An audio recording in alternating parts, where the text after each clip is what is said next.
chers, comment allez-vous aujourd'hui? Et bien, comme toujours, moi je me porte très bien. Je suis toujours ravie de vous retrouver avec un nouvel épisode du Portrait livresque. Aujourd'hui, je vous emmène à la découverte d'une autrice qui nous parlera de son œuvre qui aborde les questions des violences conjugales, précisons bien masculines. Les violences conjugales touchant les hommes sont souvent moins reconnues et discutées que celles touchant les femmes. Toutefois, certains livres ou encore certains romans ont réussi à mettre en lumière cette thématique, cette réalité. L'un de ces romans, comme mentionné, est Sincérité n'est qu'habile mensonge de Blanche Bikié-Bakoué. L'histoire suit un homme qui se retrouve piégé dans une relation toxique avec sa compagne et qui subit des violences psychologiques de sa part. Ce livre offre une perspective alternative sur le sujet en montrant que les violences conjugales psychologiques peuvent également toucher les hommes. Ce roman soulève des questions importantes sur la perception et la reconnaissance des violences conjugales masculines. Il met en lumière les conséquences néfastes de ces violences sur leur bien-être émotionnel et mental. Publié à la Maison gabonaise du livre en 2021, l'histoire de ce livre relate le personnage de Onovo Menzim Moutong, qui veut dire eau de source. Comme son nom l'indique bien, ça veut dire un homme très doux, un homme très patient. Mais comment se lit cette personnalité dans le roman? Nous allons répondre à cette interrogation avec notre invitée Blanche Bikié-Bakoué.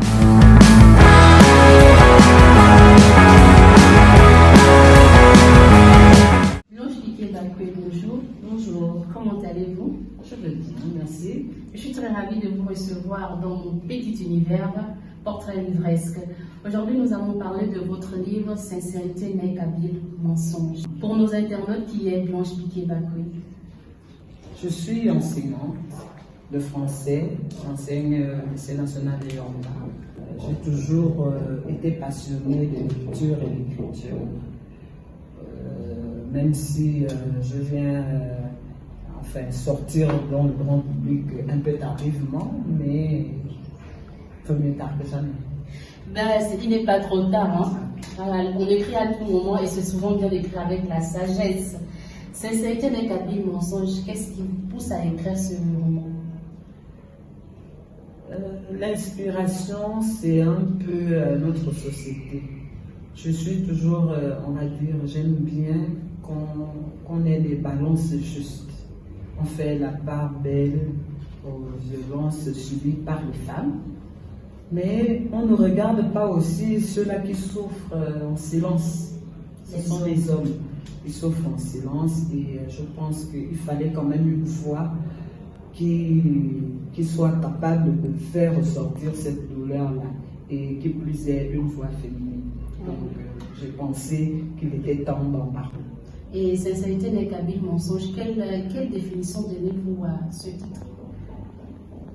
Bon, la sincérité, déjà, de mon point de vue, on fait un effort, beaucoup pensent qu'on est sincère, mais quand je fais mes analyses, derrière notre sincérité, on est toujours intéressé quand on est sincère. À partir du moment où on a un intérêt derrière, la sincérité n'est plus en rendez-vous. Donc, je me suis dit, pourquoi ne pas dévoiler aussi cet aspect de la sincérité qu'on pense vraiment sincère alors qu'en réalité, elle n'est qu'une couverture, quoi. Tant qu'on ne met pas en avant l'intérêt qu'on cherche derrière, on fait semblant d'être sincère. Parce qu'une fois qu'on met en valeur l'intérêt, là, c'est faux le camp. Là, je vais directement aller dans le roman pour essayer de mieux orienter nos lecteurs, vos lecteurs, parce que là, on aura l'impression de ne pas encore comprendre le titre par rapport à l'histoire. On a Onovo qui est le personnage principal et à côté, il a sa femme Ambiokos. Cette femme qui, pour elle, aime son mari, mais le mari l'aime au-dessus de tout, à la folie même. Et là, Ambi se met avec Onovo parce qu'elle a tout le confort possible, elle a tout ce qu'elle veut, mais au fond, on se rend compte qu'elle n'aime pas vraiment le pauvre Onovo. Mais Onovo, lui, il est aveugle. Je ne sais pas s'il faut dire qu'il est aveugle puisqu'il aime sa femme. Je ne sais pas s'il faut qualifier cette femme d'incomprise. Elle a un homme qu'il aime, elle a un homme qui fait tout pour elle, mais elle se rend compte qu'en étant au foyer, il y a eu un frein dans certains dans ses élans. Voilà. C'est une femme qui veut vivre. Comment vous voyez un peu cette personnalité de Ambiokos? La personnalité d'Ambiokos est un peu, on va dire, une découverte, sinon un dévoilement de beaucoup de personnalités enfouies dans beaucoup de femmes au foyer. Certaines qui y vont pour, je sais pas, peut-être pour un titre de société, le confort social, ou peut-être une image dans la société, parce que la société renvoie cette image qui veut que la femme qui n'est pas mariée n'est pas respectée. Elle en redemandait et elle ne voulait pas transpirer. Et en plus de ça, elle ne voulait même pas elle ne voulait même pas respecter en fait, ce qu'elle avait comme confort déjà et le monsieur qui le lui offrait. Donc, elle exagérait en fait. Bon, Elle voilà, voulait simplement, c'est pas plus enquiquiner le mari en fait, c'est-à-dire elle c'était une emmerdeuse. Parce que même le comportement de monsieur, c'est-à-dire c'est un homme sympa, tranquille, calme, comme vous-même vous avez dit, il s'appelle Mendy Monton, eau de source, silencieuse. Mais ce comportement en Ambiokos, elle n'est pas dedans. Ah ben, c'est comme on dit, c'est une vision. Hein. Elle a vu quelque chose, elle s'est peut-être dit qu'elle va continuer ses voyages comme d'habitude, qu'elle va continuer, je sais pas, elle a oublié de penser au mariage. Parce que quand on se marie, on est obligé de s'asseoir et faire en sorte qu'on essaie d'organiser la vie familiale. Puisque les enfants sont arrivés, il faut s'en occuper, il y a un foyer à entretenir. Et donc, si on va continuer à vivre cette vie sans frein, on ne peut pas se réaliser comme vous l'avez suggéré tout à l'heure. Et elle, c'est pas son problème, quand on regarde bien. Oui, elle, non. Et même la venue des enfants, c'est une hécatombe. Oui. C'est une véritable hécatombe et c'est bien dommage. C'est bien dommage. Elle aurait dû normalement trouver son épanouissement conjugal à partir du moment où les enfants sont arrivés. Mais elle a plutôt eu un frein à sa vie. Par rapport au mariage, on dit avec le personnage d'Ambiokos qui refuse l'amitié, on peut dire, de son mari, le côté romantique de son mari, et même l'amour platonique de son mari. Au final, on se pose la question, quelle est la vision du mariage de Madame Vicky? Ça dépend de l'angle dans lequel je peux me positionner. Hein. Le mariage, je pense que c'est la base de la société. Parce que c'est vrai qu'on a tous les aspects négatifs qu'on aime bien mettre en valeur quand ça va mal, quand ça échoue. Mais je pense que le mariage, c'est quand même une belle institution. Parce que si les conjoints prennent la mesure de la chose, je pense qu'on peut bien réussir. Ce qui fait que ça échoue, c'est que soit l'un, soit l'autre mettent en valeur, on va dire quoi, son égotisme, j'ai envie de dire. Il se met, en fait, il pense à lui seulement. On oublie souvent que c'est collégial. Hein? On oublie que c'est collégial, c'est une équipe. On doit faire équipe et quand on est dans une équipe, chacun doit faire un effort de soutenir l'autre pour que l'édifice ne s'écroule pas. Et donc, moi, ma vision du mariage est que le mariage doit être une affaire d'équipe. On doit être des associés. C'est un contrat d'amitié, un contrat d'amour, un contrat social même. Est-ce que le social, est-ce que la culture influence en fait notre perception de l'amour au sein du mariage en fait? Bon, je ne sais pas si c'est la culture qui influence, mais je ne pense pas. Je pense que c'est chacun. C'est chacun qui vit le mariage comme il le comprend. La culture peut influencer pour certains, parce que la culture met quand même des garde-fous pour éviter certains débordements. Bon, mais quand on ne veut pas s'arrimer à la culture, bon, on peut se perdre très vite. Comme en biocos. Voilà, comme en biocos. Les livresques, je suis avec Madame Blanche Piquet-Bakwe. Avec nous discutons de son roman Sincérité n'est qu'habit mensonge. Le livre est publié aux éditions La Maison Gabonaise du Livre en 2021. Il s'agit ici des violences conjugales masculines avec le personnage de Ambi Okos, qui est une femme fatale. Que son personnage est très intriguant, en dépit du fait que son mari soit un homme aimant, un ami, un père, un époux. On se demande, mais quel genre de femme est Ambi Okos? On va avec l'auteur qui fait intervenir d'autres personnages. Nous avons un personnage émeraude qui survient de manière inopinée dans notre roman, dans cette histoire. Le personnage d'émeraude, quel rôle joue-t-elle réellement dans la vie des hauts nouveaux? On va dire émeraude, c'est comme un élément équilibrant dans le roman. On a vu Ambi Okos avec son passant Okos, enfant, j'espère que je ne me trompe pas, signifie la tempête. Là c'est clair. Signifie la tempête. Le feu, pourquoi même pas? Pourquoi pas? En tout cas, violent. Ce qui est violent. Donc, dans son attitude, c'est violent. Contre Émeraude, qui est plutôt douce. Elle est respectueuse des valeurs, elle est respectueuse de l'amitié, elle est respectueuse de l'amour, elle est respectueuse même de la relation parentale avec les enfants, même si ce n'est pas tellement développé, mais on a vu quand même qu'elle s'intéresse à la sécurité, au bien-être des enfants, même d'eux, au nouveau, une fois Ambi sorti du foyer. Et il faut aussi comprendre que Émeraude est dans l'univers de nouveau avant Ambi, parce qu'il l'a vu grandir. Et donc, quand on regarde bien l'histoire, il l'a vu grandir et elle donnait déjà l'image d'une bonne femme, entre guillemets, une bonne femme qu'on aurait aimé, parce que on le dit bien, parmi tant d'autres filles, il l'a apprécié, tant d'autres jeunes filles.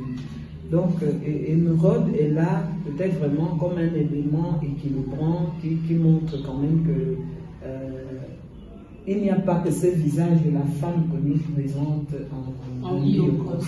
Il y a aussi un visage très reluisant de la femme.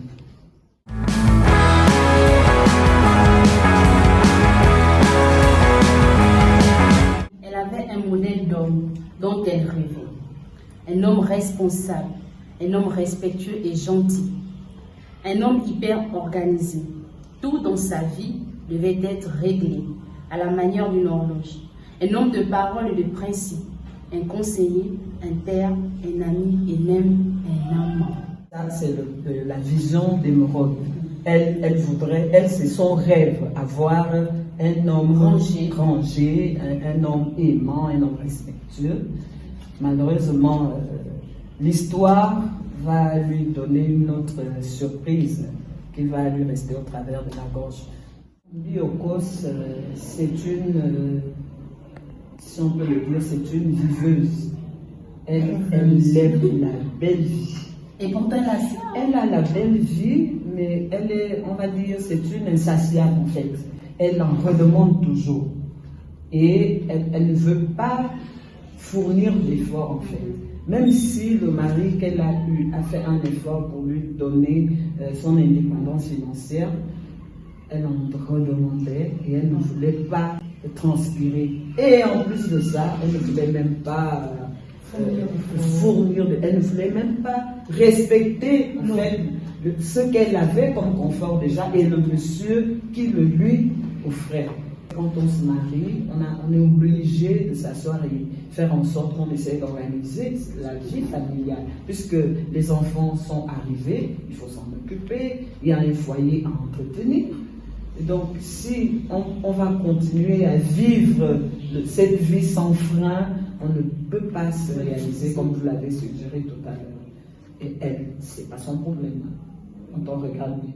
Madame Blanche, on vient sur le fait que les enfants grandissent dans une famille monoparentale. Parce qu'on se rend compte qu'en biopause délaisse la famille, elle fuit le foyer conjugal et les enfants grandissent avec le père. Que pensez-vous en fait de ce genre de famille?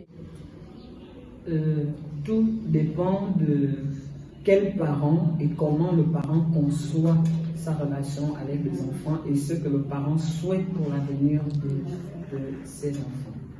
Les enfants peuvent réussir si le parent se concentre et essaye de compenser par on va dire quoi, l'attention qu'il porte aux enfants, par l'intérêt qu'il porte, par l'encadrement, il essaie de compenser l'absence de l'autre parent. En revanche, si le parent ne prête pas attention au devenir des enfants, aux besoins des enfants, alors là, on peut avoir des enfants qui peuvent s'échapper et se retrouver dans la rue. Oui, comme on le voit avec l'un des enfants. Avec l'un des enfants, à un moment donné, on ira la principale, la grande sœur même qu'on présente. On va suivre les pas de la mère. Voilà. Chers parents, c'est à vous bien évidemment que revient le rôle d'élever vos enfants. À vous la responsabilité, prenez soin de vos enfants, la responsabilité vous appartient bien évidemment. Il y a d'autres qui grandissent dans des familles recomposées, ce qui est encore plus difficile. Parce qu'on va croiser un autre visage de père ou encore un autre visage de mère. On ne sait pas quel est le caractère. Et là encore, les enfants ont empathie si le parent ne prend pas conscience. Sincérité n'est qu'à mensonge de Blanchette Bacou. On va un peu laisser le roman, on va aller s'intéresser un peu à la vie de l'autrice, nous dire un peu ses rituels d'écriture, comment elle fait quand elle ne travaille pas, est-ce qu'elle lit, elle aime lire la nuit, elle aime lire le jour, ou comment sont ses rituels à elle?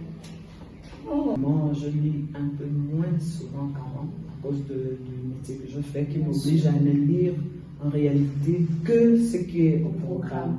Voilà. Donc ça fait que ça me limite un peu. Donc avec les temps libres que j'ai hors des périodes scolaires, je cours pour découvrir autre chose. Malheureusement, c'est un temps qui est souvent assez court, alors que nous avons sur le marché vraiment de la belle littérature, surtout celle de chez nous là, c'est prolifique en ce moment dans notre univers. Pour l'écriture, donc il n'y a pas un rituel particulier, ça c'est en fonction de l'inspiration qui peut arriver. Parfois, je peux être devant vous et puis être en train de penser à quelque chose. Et puis, si je peux avoir l'occasion de commencer l'écriture là, je mets une idée sur le sujet qui m'inspire. Parfois, j'écris aussi devant la télévision. Wow. Oui. Avec le bruit? Avec le bruit, je peux écrire en bavarde, je suis avec vous, je peux écrire. Parce qu'il faut suivre l'inspiration. Et est-ce que vous avez un genre de littérature que vous aimez le plus? Oui, je préfère le roman. Ah, le roman. Ok.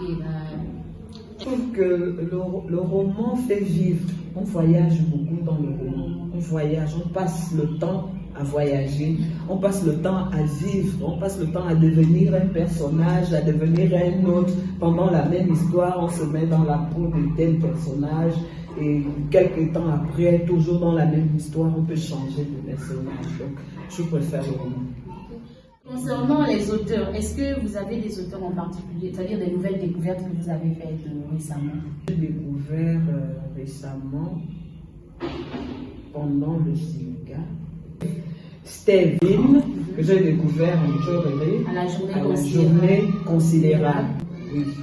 Voilà les derniers vraiment tout récents que j'ai découverts. Et là, je vais découvrir l'autre, j'ai entendu parler seulement. Et je vais découvrir celle dont je vous ai parlé tout à l'heure.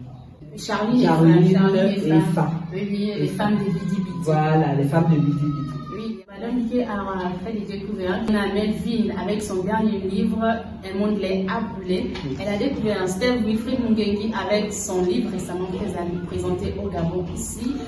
Tu as fait de moi celui qui engendre le monde. Savoir. Pour tous ces hommes qui ont subi certainement les violences conjugales, quel est votre mot envers ces personnes?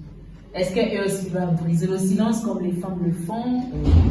Je pense que chaque fois qu'on est victime d'une injustice, d'une violence, il faut briser le silence.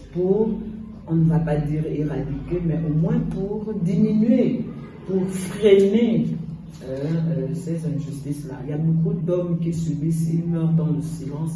Je pense que personne ne mérite de souffrir en silence. Personne. Vraiment, Personne ne mérite de souffrir en silence. Les violences conjugales sont un crime contre l'humanité. Il faut en parler. Il faut que ceci cesse. Cette situation ébranle tellement de personnes. Les gens souffrent aussi. Parlons-en, brisons le silence.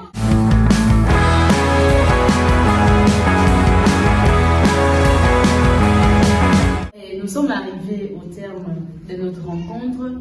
Est-ce que vous avez quelque chose à ajouter? Est-ce que vous voulez nous partager les retours de vos lecteurs qui ont déjà touché le livre, qui l'ont déjà lu? Donc, je vous laisse le soin de parler. Bon, les lecteurs, vous savez, quand on écrit, on ne sait pas toujours si ça va être bien pris par le lecteur. Les lecteurs, beaucoup de lecteurs ont été un peu... on va dire, ils sont restés sur leur fin parce qu'ils attendaient une certaine fin que je ne leur ai pas donnée. Donc l'inspiration a voulu que je donne une autre orientation à la situation finale de cette histoire. Donc pour dire que quand on a des objectifs d'écriture, on ne pense pas tout de suite au lecteur. On pense d'abord à dire ce qu'on a à dire. Et puis, on va prendre bonne note, comme on le dit souvent, de toutes les remarques que les lecteurs vont faire. Parce qu'en fait, on écrit surtout pour eux. Même si pendant qu'on écrit, on ne pense pas à eux, mais on écrit pour les lecteurs. Le roman que je vous encourage, n'est-ce pas, à découvrir, il est très intéressant. Ce sera aussi le moyen pour certains d'aborder certaines thématiques, de prendre la parole pour ces personnes qui sont muettes. Hein. Comme le disaient les écrivains, celui qui écrit, hein, il écrit pour toutes les personnes qui ne peuvent pas parler. Je suis la bouche de tous ceux qui n'ont pas de bouche. Je suis la voix des sans voix. Vous voyez de qui je parle? Voilà. Donc, en fait, notre rôle aussi, c'est ça. Hein, si on écrit, c'est pour dire certaines choses que beaucoup subissent, mais qui ne sont pas capables de dévoiler. Et c'est d'ailleurs dans ce sens-là que je vais remercier l'orchidée. La valeur de cette fleur, elle est inestimable. Donc je pense que la personne qui est derrière ce nom-là a cette valeur-là. C'est un grand travail qu'elle est en train de faire. Et elle va, on va dire, faire écho du message qui passe à travers ce roman et à travers plusieurs autres romans qu'elle présente. Elle fait passer des messages et donc elle fait écho. Donc ces messages qu'on passe à travers ces œuvres-là vont se prolonger à travers ce qu'elle fait comme travail. Donc encore merci et du courage pour la suite. Merci Madame Joshua Bakwe. C'est un plaisir pour moi de vous avoir ici. Les livresques, c'était un plaisir pour moi encore de vous retrouver. On va se dire à la semaine prochaine. Mais rappelez-vous que Sincérité n'est qu'habile mensonge est disponible au Gabon à 5500. Comme dit dès le départ, achetez le livre auprès de l'autrice. Je vous laisserai le numéro en description. Vous aurez une très belle dédicace. On se retrouve la semaine prochaine avec un nouveau portrait et belle aventure livresque. À vous.